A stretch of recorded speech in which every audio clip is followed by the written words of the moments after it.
Okay, you know, there is something the Lord Bishop Benson Okoye and the Catholic Diocese of Nnewi should learn, or rather must learn, from the dedication in December 17th, 2025, dedication of Christ the King Catholic Church, CKC Parish Obo, in Ebonyi State. Now, let me read something out so that you will get the point. Makane ekwa kachama. Odoka asina akachama enwu point. And many of you are arguing na the Catholic ada worship mmadụ. Na the Catholic no kadu know, but you people know that that injustice was deliberately done for reasons I don't know.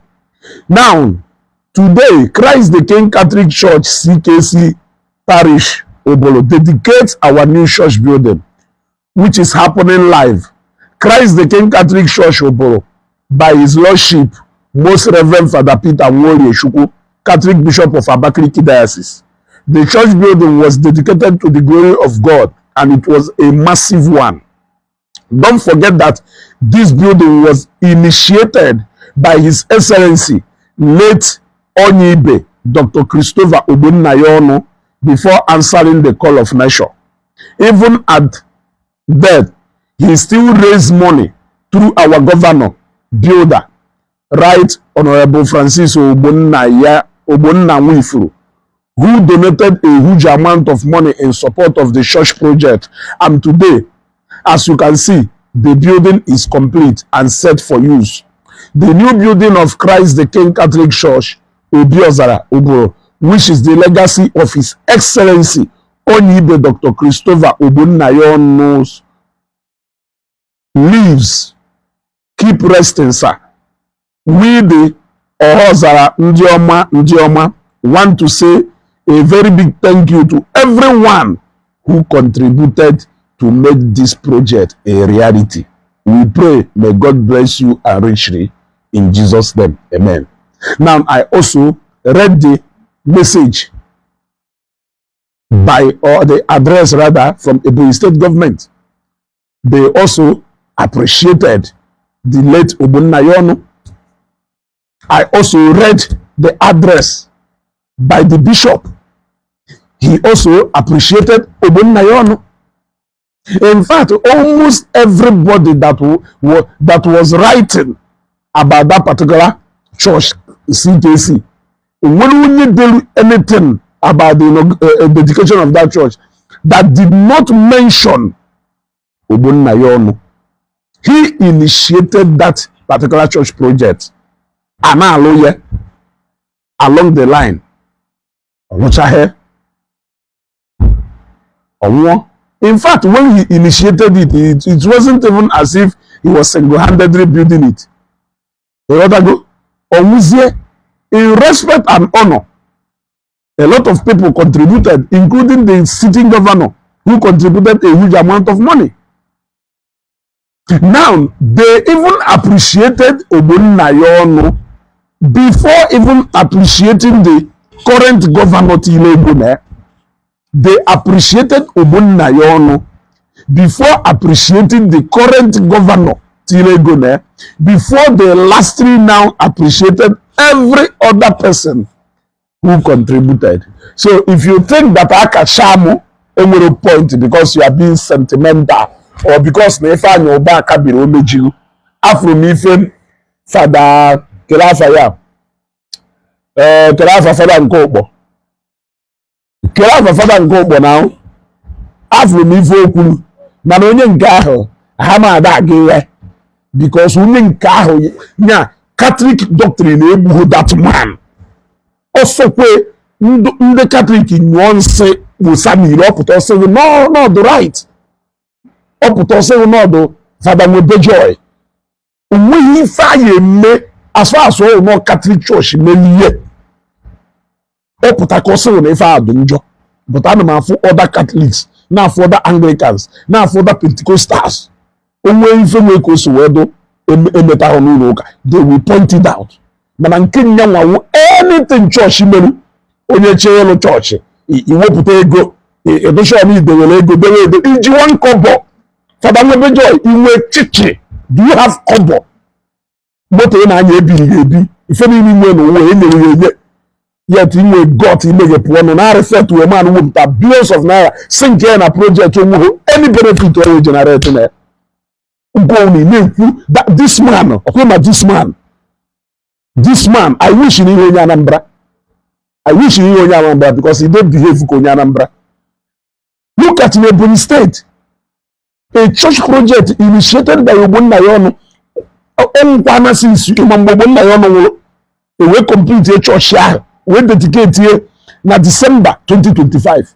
Yet everybody, and I have a mind to say that even a lot of people who did publicity for this particular cathedral, including my own brother, Ifeanyi Nwosu, deliberately omitted the name of Ifeanyi Oba because of fear.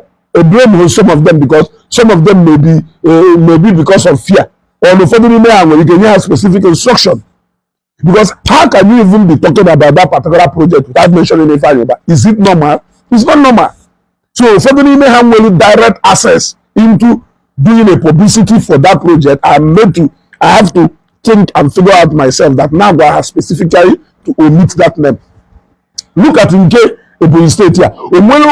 J. Browser dedication of Christ the King Catholic Church or what in it or something in it. Browser dedication of Christ the King Church in Ebonyi State. A book every article, both in Bishop, both in governor, and everybody. A book here. All deputy governor will now go address governor. Everybody mentioned Ogbonnayono in their write-up. How can you even write without mentioning the name of the person who initiated the project? Although I say na konabanda from then I say ezugo no injustice address can go just like that. Yes, I will always lend my voice to James Jalu. I will always lend my voice to him because he's fighting a just cause. So as his name knows go because no na bishop one abonante but one Catholic Church one abonante. According to Brother Paul Shibo, I stand with him. My own version of Christianity, any denomination. From then I say go Catholic Church, Catholic Church. I don't know how. I'm a Christian. As far as I'm concerned, I'm a Christian. In many things look at Catholic, Anglican in my dictionary. So what is that? Yeah? What is that? Cathedral Abiana St. Mary's here. Mande Catholic, Mande Pentecostal nona Uruagwa. So we no go how to show able to help Uruago. We have anything look at denomination Mbane.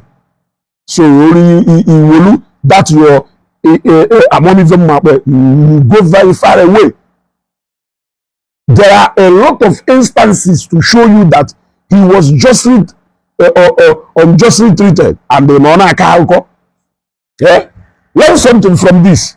We have every point to prove to you people that now Pachanya main family CKC in Ebonyi State here, a Catholic church, yet Ogbonnayono was well recognized. In fact, the half of that project, Ogbonnayono's legacy. And when we say cathedral, if Father Nwebe Joy will a cathedral, iwe kobo, iwe shishe, and a billions, iwe shishe, and a million be motor and anya. Don't give a money on your own, and a go ballot with potable. HL Church, will go there, Ananya Wasiono, Ananya Wasiono, open up Abansana Catholic Church. The Catholic Church is high by mono mandate for the Nwebe Joy. See, only if you put on a Catholic Church, let me show no na was only cook one akoko yebuadisi. And cook one very insensitive man. sounding insensitive oge ọ na wu conscience ụdị mmadụ awụrụ bishọp ndị mmadụ agbafisi ya n'ụlọ ụka ọwụ bishọp mmadụ agbafisi ya n'ụlọ ụka ife ayọba jema ganụ kwuo na ọya alụ ego ife ayọba tiri n'ụlọ ụka ahụ kpatagburu n'ụwa ya eripụgodo akwa fada gwa baa jeshuwe ga-achụtanwu that money iwu regard for money yet ihe ada akpagharị mana nke fada Mbaka na-akpagharị ebe niile mana nke ebube mmụọ nsọ ha ruo ha na-ebe cheki 1,500,000 2 million na-enye gị na-akwụ n'elu na-agba n'elu na-akwụ n'elu na-agba n'elu but iwu regard for billions of naira nwoke mmadụ tiri n'ụlọ ụka esi m na edoro wicked anyị agwazighị ihe because of n'ihi akwa fada wụrụ fada ife anyị bụ ọhụ nwoke ibe ego ole ka etere na that church are you not a reverend father? How much of your money by na that particular church project na n'ụbọchị ahụ iyi na white bịa na-amagharị ebe niile na-ese kamera na-akwụ n'elu to the glory of God na sweat onye ọzọ na sweat onye ọzọ. I'm sorry for you. I'm so many of you who think you can make this message ka ọ na-akpụ ụnụ atụgbuo n'onwe ụnụ ụnụ atụgbuo n'onwe ụnụ. The needful must be done. The needful must be done. Until then, I stand with Jalu. It's not ending soon. People are granting him interview. People are granting him interview. If it is opening, people are knowing the truth. If not for anything, let people know the truth. That Nefa single-handedly built that cathedral to almost 80%. Contrary to so many Oga. So many Oga to go in the past. I've been very happy that in Ekugo, Afiko Oko. Ekugo, Afiko Oko. Share this video.